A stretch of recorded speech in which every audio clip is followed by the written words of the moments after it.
This podcast is sponsored by nobody.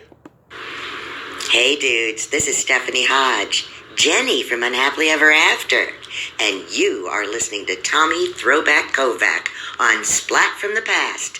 What a fabulous fella he is. Hey dudes, welcome to Splat from the Past, the only 80s themed horror sci-fi show where things can get totally radical.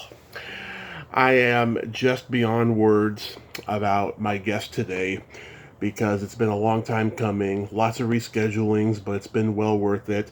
I will be talking to Kelly Carlin, the daughter of the legendary, groundbreaking stand-up comedian George Carlin. And I am just so fucking happy because he has impacted my life since I was a little kid. Grew up watching his HBO specials all the way into adulthood, and he is just magnificent. And it's going to be a great conversation because there's a documentary out about his life that Kelly executive produced called George Carlin's American Dream that Judd Apatow made for HBO. And it's going to be a great conversation today. Kelly also had a cameo in Bill and Ted Face the Music. And she also had a radio show on Sirius XM. And she does this thing, I think it's called life coaching or something. I'm going to ask her more about it. I saw it on her website. And it's also the 50th anniversary of George's classic FM and AM and Class Clown albums. And going to bring those up as well. Also, I'd like to say happy birthday, my friend and frequent guest, Anita Wise. The only guest who has ever told me that I scared them. I love you, Anita, my fellow June Gemini. So, here is my interview with Kelly Carlin. Hello. Hey, Kelly, welcome to the show. How are you today? I'm doing great. Thanks for having me, and thanks. We finally did it. We finally connected. Yeah, finally. I can't tell you what an honor this is because your father's been my idol for over 30 years, and I just turned 39 on Monday, so thank you for finally taking the time today. Wow. Well, you discovered him at a young age. That's pretty awesome. I discovered most people at a young age, so yes. You've been twisted for a long time. Wonderfully twisted, to be exact. Perfect. I love it. So, this documentary, George Carlin's American Dream, I haven't seen it yet because I don't have HBO anymore, but I'm going to see it eventually. It's getting a lot of praise. It's even got a 100% rating score on RottenTomatoes.com. So did Judd just call you up and say, hey, let's make a documentary about your dad? No, actually the opposite. We went searching for directors, and we called Judd up and interviewed him, and he checked all the boxes. And so we said, hey, you want to make a documentary about my dad? Oh, so you initiated it. Okay. Yeah. We had been for years being approached by people, and nothing felt right. Nothing fit. Timing-wise, it wasn't right. I'm very intuitive, instinctive about these things. And then my dad's manager, who's my partner in all things of my dad's legacy, he's very business-minded. So we kind of bring both sides of that to every decision. And then about 4 years ago, a producer who was producing the documentary, his name is Teddy Leifer. He's with Rise Films. Mm-hmm. He called me, and we talked, and he had just won the Oscar for Icarus, the documentary Icarus, which is this great documentary about cycling and Russian doping program. And I was blown away by that documentary, and he and I had a bunch of conversations, and it wasn't quite right timing-wise for Jerry and I to jump in. And then by the end of 2019, some things were happening. Some other people were kind of chattering and talking about doing their own documentary about my dad, so it would have been an unofficial one. And of course, Jerry and I are very protective of my dad's legacy, and we also own all of my dad's HBO specials. have Love it. control over all of that footage, and we knew that we weren't going to let someone else have that footage first. So circled around back to Teddy, and we started shopping for directors right away. And like I said, when we got to Judd and we talked to him, he just ticked every box for us. Storyteller, big-hearted, human stories, high emotional intelligence, huge fan of comedy, comedian himself, and of course he'd done a exquisite job with the Gary Shandling, the Zen Diaries of Gary Shandling documentary for HBO. Mm-hmm. And Judd had an HBO deal already, and we knew we wanted to do it with HBO ultimately. So it worked out really, really beautifully. And you have to go hunt down a friend, Tommy, who's got HBO, because you've got to go and watch it this weekend, because it will complete your life. I'll do my best. I really do want to see it. I love the fact that HBO is making all these comedy documentaries about your dad and Robin Williams and Gary Shandling and all these guys, because these guys, in all honesty, really made HBO, and this is a business where loyalty is temporary, and HBO has gone through many gatekeepers. I love the fact that they are staying loyal to the people who made their channel. Yeah, no, it feels like coming home for us. It's been 14 years since my dad did his last special for them, and and then with all the streaming and all the ways you can access my dad's specials on Prime and other places like that, Mm-hmm. It's really nice that we got to do this with HBO, and also during this month, I think it's for a full month, they're also streaming 5 or 6 of his specials, one from each decade. Nice. So it's pretty cool. You get the full George Carlin experience. I love it. Did you learn anything about your dad that you never knew while you were doing this process? Yeah, I wasn't a hands-on person day to day with this documentary. I set the ball in motion. I kind of gave them the marching orders, and then I got to see a rough cut. Of course, I was interviewed extensively for it because I'm the only surviving one of my original family. Mm-hmm. But yeah, I learned some things about his career, which I won't talk about because I don't want to do any spoilers. But there's kind of some interesting moments where you're like, oh, wow, I didn't know he did that or that. And then the thing you'll see, and those of you who are listening who've already seen the documentary are aware of, that it really is my father telling his story, because we had so much audio and so many interviews that they got to use that he really gets to tell his story. And in some of those interviews, some of them are very small with college kids. There's about 23 hours that they accessed where my dad spoke with Tony Hendra, who was the ghostwriter for Last Words. Right. My dad's sort of biography. And so there's always insights in there, his take on things, his understanding of things that is always revelatory for me in the moment. Oh, love it. I can imagine the overwhelming response from fans and admirers of his work has been pleasant for you since this documentary has gotten such acclaim. Yeah, it really has been, you hope it's going to be spectacular. You hope people are going to love it. Mm-hmm. You hope people are going to not only love it because they love him, but they're going to love it because it's a thing unto itself that is a piece of art. And I really do think this documentary lands in that category. How they did it, how they explored his personal life, his professional life, the take they took on it, even the last 15 minutes where they talk about how influential he's been since he's died, how he would, how his ideas interact with the present moment in America. So it's been incredible. And yeah, I heard last week someone told me that we had a score of 100 on Rotten Tomatoes, and I was like, Dad would be so happy. Yes, he would. So a couple of years ago, you had a cameo in Bill and Ted Face the Music, which I did see. How was being on set, and did you like the final product? I loved that movie. I love Ed Solomon. He's a friend of mine. He's one of the original writers and creator of all of it, with his partner Chris. And it was fun. It was amazing. I'd been on the first set of the very first one in my 20s.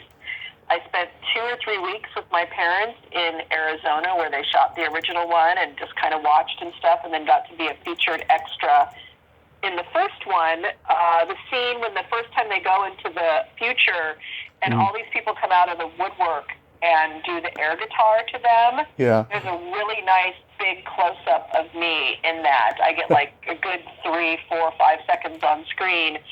And so we had a lot of fun when we shot that. And then to get to come around for the third one, it was really fun. It was fun to hang out with Alex and Keanu and to be on the set and to meet Kristen, who played me, Kelly, Rufus's daughter. Yeah. Just to be named, just for that character to be named me, when Ed told me about that, I cried. It was so touching. They had contacted me a few years earlier when they were just finishing the script and trying to get it greenlit. It took years and years for them to get it made, because they wanted to talk to me about how they wanted to deal with the character of Rufus and how they wanted to honor him without making it cheesy and like adding him to the movie too much and like, with the weird, technology and stuff like that, CG and stuff. Right. So I really felt like very involved with that part of it, and it was just lovely to get to go to New Orleans and to be on the set a couple of days. And the funny thing is, though, of course, they were kind of running behind, and they like shot the scene, and they were going to do a bunch of close-ups of all of us, where we were all our faces were going to be seen, because there was a bunch of us in the scene that were kind of like these Easter egg guest extras that they do. Yeah. And you don't see any of us. I don't think you even see me. I think I'm behind a CG globe or something like that. Yeah. Like you can't even see that I'm in the scenes. People are always like, "Well, where are you?" And I'm like, "Don't worry about it. I was there. It's not a big deal." Yeah. I mean, I'm not going to diminish Ed Solomon and Chris Matheson because I think they are brilliant writers. I just think the movie, was long overdue. I think it would have worked a little bit better in the 90s because without your dad, without Diane Franklin, and not enough Bill Sadler, it wasn't, what I expected. I did laugh a couple times, though, throughout. Really? I loved it. I laughed throughout, and I thought it was, first of all, it wasn't going to get made in the 90s. That just wasn't going to happen. And they could barely get it made now, which was amazing, because, you'd think anything with Keanu's name attached to it, which is people would jump on it.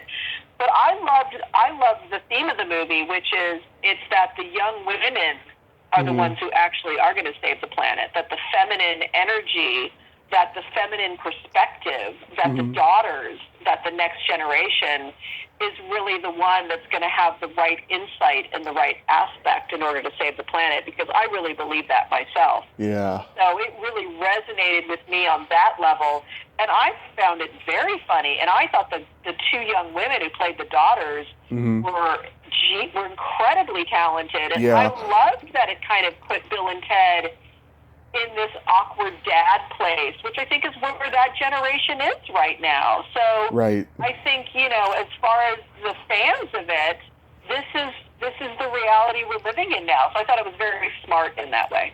Yeah, I enjoyed the two daughters. I thought that Jimi Hendrix thing was hilarious. I mean, there was lots of good stuff in it, I thought. And it's funny, when I interviewed Amy Stock, I told her, I predicted that Missy was going to marry Deacon, and she was like, "I'm not going to say another word." Right. Yeah. Thought that was great. So there was no talk about you playing Rufus's daughter? Oh no, I'm not a big enough name. I don't have acting chops like that. I don't have any experience being in a film like that. I've done very little small parts. So no, that would have been a huge leap for the producers to make. And of course, they need names up there in order to get the money. And that's just the reality of the business. So, no, there was no talk of that. Because I remember seeing you play a punk rock Girl Scout with a Brooklyn accent once, and I thought you were brilliant in that. Thank you. And, yeah, that was in my 20s. That's, It was a 5-minute scene, but, and I certainly do acting on stage as far as solo show work, playing myself and telling stories, but I have very little experience or time in front of cameras like that. Yeah, Apartment 2C, that was a hilarious show. It's sad it didn't go. I had a couple of friends that were in it, Lois Bromfield and Lucy Webb, and the hilarious Bruce Valanche was one of the writers. Oh, yeah, no, that was a fun set to be on. Pat McCormick was a part of it. Yep. Bobcat Goldthwait. Yeah. Incredible cast. We had a ton of fun, and really, really extremely talented people. People don't realize what a great actor your dad was. I mean, I love, his roles in The Prince of Tides and the Kevin Smith movies. But I tell people, I say, go on YouTube and watch the Saturday Night Live skit he did in 1984, where him and Billy Crystal are father and son cops. It was back when Saturday Night Live did dramatic pieces. And I just love the two of them together. How neither of them got an Emmy nomination, I'll never understand that. Yeah, it's funny. I don't have a lot of memory of that SNL. I was in a different phase in my life. And I thought my dad, I think some of his best work also was in Jersey Girl. I think he did a really beautiful job in that film, and I thought it was really a lovely little film. So, I think, there were definitely roles and moments where my dad settled in and got out of his head and got to be present in his character, and that was always his struggle with acting, was he was kind of always in his head and trying too hard or trying to force it or something. But there is some great stuff out there that he did that he got to have a lot of fun with, and really embody the character and help to tell the story. Oh yeah, Dogma, Outrageous Fortune. It's funny, whenever I bring up Car Wash, all they remember is your dad playing a cab driver. They don't remember anything else about the movie. Yeah, exactly. Yeah. When your dad hosted the Saturday Night Live pilot, did he end up having a falling out with Lauren afterwards? Or during it? I have no idea. I don't think he liked the way Lauren produced or was a leader on the set. I think something in Lauren's personality really rubbed my dad the wrong way. Yeah. But he and I never really talked about it, and I really don't know what that was really all about, his irritation with Lauren. Yeah, because that last quote of his last book is brilliant. Lorne Michaels is a hands and knees cocksucker.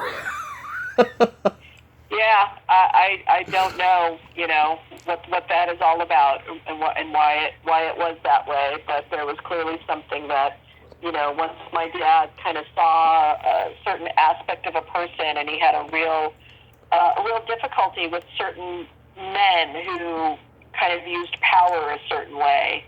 I think that, something around the power structure of all of it. Yeah. Was he proud of the fact, though, that he got to host the first one, later?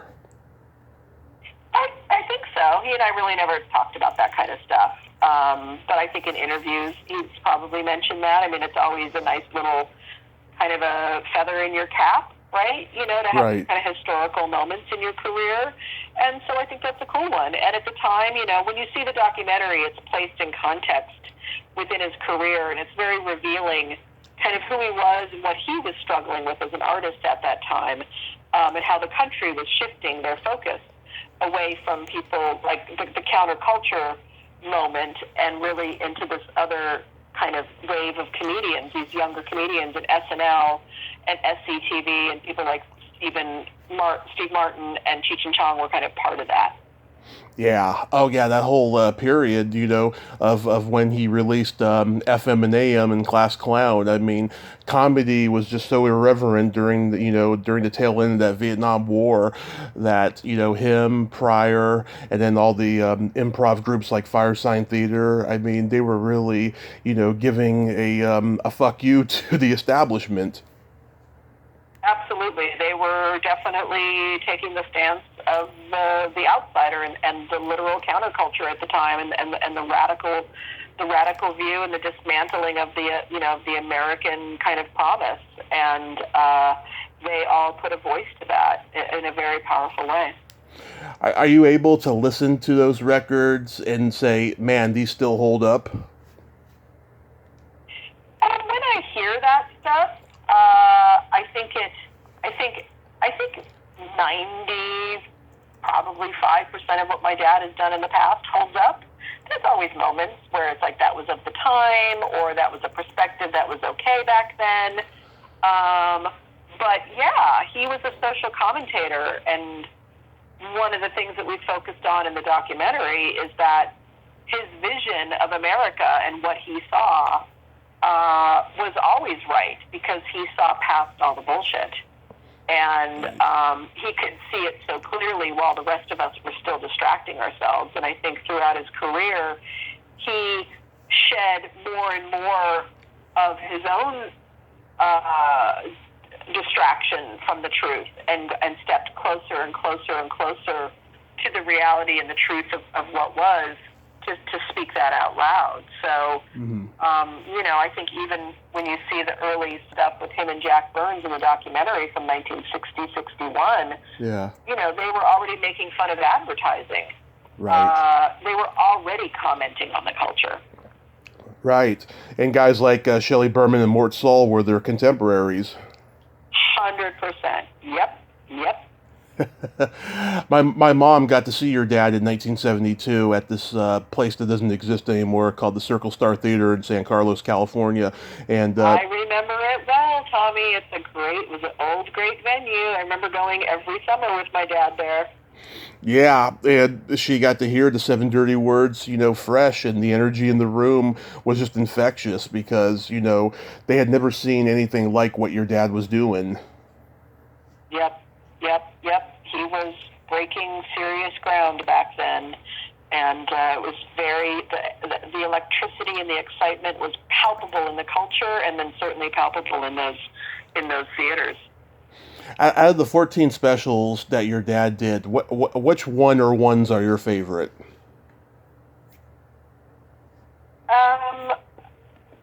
Well, I worked on a bunch of them. I worked on the Phoenix and the Round one. Mm-hmm. I worked on Carlin at Carnegie. I worked on Carlin on campus. So those kind of hold special places in my heart. Mm-hmm.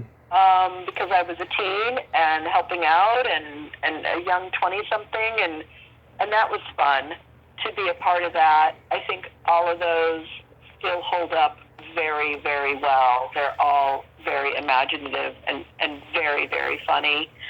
I think Jammin' in New York is the powerhouse of him coming out and really nailing the culture, mm-hmm. and really the start of that conversation for him. I think there's bits in all of them that are great, and then I think his last one was really great, because there was kind of a return to some. He was hard-hitting in it in some ways, but there was also a return to this more contemplative, observant human side of him around death and around aging. Mm-hmm. So it was a little more personal, and some goofy moments too. And I really loved that part of his comedy. So that really felt like a return home in some ways for him.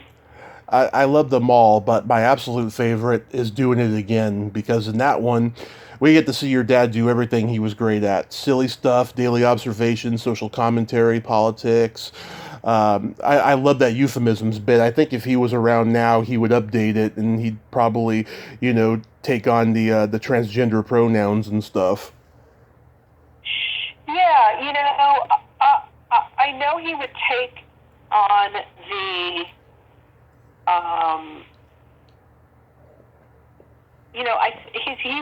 he would find a unique stance with all of this, right? One that no one is talking about, and so yes, I think he would take on the pronouns in a way only in that there's an insistence about them. Mm-hmm. But I think he would also find a way to take on the cultural aspect that resists people being individuals and wanting to define themselves, because that was very important to him. That kind of individualism, not as an ego or power over people type of, narcissistic individualism, Right. but the right for each one of us to shape who we are and to show up in the world who we are. And I think that's really what ultimately that movement is about. It's just, I think, some of the tactics or the way in which they are trying to assert themselves in the culture doesn't serve them in the end. And so I think he would take on the tactics, but he would also take on, this rugged individualism of America, which has gone so poorly for us around guns and greed and all of that kind of stuff. I think he would really push up against that to say, if you're a real individualist, you would honor these people's individuality in some way. I think it would be really, really fun to see him take that on. And boy, this is when you really miss him, because he isn't here to do it through his mind and his filters. Yeah. So I was on your website, and you have this thing. It's like life coaching, right? True North and Women on the Verge. Yes, it is a life coaching program. Some life coaching programs and courses I teach, yes. Yeah. How long have you been into that, and what made you get into that? Well, I got my master's in counseling psychology in 2004, and I had interned to be a therapist for a few years, knowing that I really didn't want to take that role on. I wasn't interested in becoming a therapist, but I was very interested in studying the human psyche and really the human journey of transformation. And mostly I'm interested in that because of my own life, and I had a lot of healing and transforming to do for myself to really find my way into my adulthood. So my fascination with that started then, and I opened a coaching business in 2005, 2006. And then my dad died in 2008, and I put the coaching business on hold. I think it was around 2009, 2010. And really stepped into my role as an artist in the world. And then my book came out 2015. I ended my solo show 2016, 2017-ish, and really then decided to turn away from that because I needed to kind of let that kind of rest and cook and let it be what it was and turn towards other aspects of my life. So I stepped fully back into it in 2018 when I launched Women on the Verge. And so I've been doing it now for 4 years, which blows my mind. And basically what it is and just to announce it here, and I'll be talking a lot more about this the next few months, I've been working exclusively with women because that was part of my training and part of my thesis that I had worked on, and I know that path so well for women. But I also know that a lot of the themes I touch on really are what men are struggling with too. And so I will be widening my work to a co-ed version of it. I haven't figured out exactly what I'm calling it. It might just be called On the Verge, or I may be just expanding it to True North or something like that. But I am fascinated with helping people who are at a certain phase in their life where they know that what they've been doing or who they've been in the past is just too small for them or doesn't fit themselves in a most authentic way. And so whether it's career transition or relationships and roles or wanting to step into making something into the world, whether it's making a business or being an artist, or doing nonprofit, whatever it is, but some sort of crossroads that people find themselves at. And so really what I provide people with is two things, one of which is helping them shed what is not authentic to them, so really letting go of the more compliant, conformed part of themselves to step into their more truer, authentic, soulful aspects of themselves, and then to find the courage and the path ahead and the confidence to walk forward into that version of their life. And it's been very, very deeply satisfying. Always an honor to walk with people through these transitions, through these pivots in their life, and to really give people the skills and the tools and the time and the space to do the deep work. And that's why the On the Verge work is a year-long program. But most people that I work with stay with me 2 or 3 years because these things take that long to cook. It is deep work. And it's just been incredibly satisfying. And since it's been 5 years now, since I've really been actively out in the world expressing myself artistically, I also feel myself being pulled again to do my podcast and also to start showing up in the world and talking about some of the stuff that I've been working on and creating for this life transformation work that I do with people, but also to integrate where all that work is based on, all those themes and all that stuff is based on, which is my own life and what I experienced after my dad died and the path that it took me on for 8 or 9 years through my own expression of my voice and my work in the world. That is beautiful that you're doing that. It feels like you're giving back, and that is just so wonderful. I wanted to say my deepest condolences about your Uncle Patrick. I was lucky enough to be on a local radio show with him in December of 2015, and he was just magnificent. He said something I'll never forget. It was at the time Trump was running, or he announced he was going to run, and your uncle said, "Why is he taking Andrew Dice Clay's persona and applying it to politics? It's such a well-formed character." Wow. Yeah. What a great take on it, really. Yeah. So, Kelly, this has been a tremendous honor. Thank you so much for coming on today and keeping your dad's legacy alive always. So, George Carlin's American Dreams available on HBO Max. And where's your podcast available on? It's called Waking from the American Dream, ironically.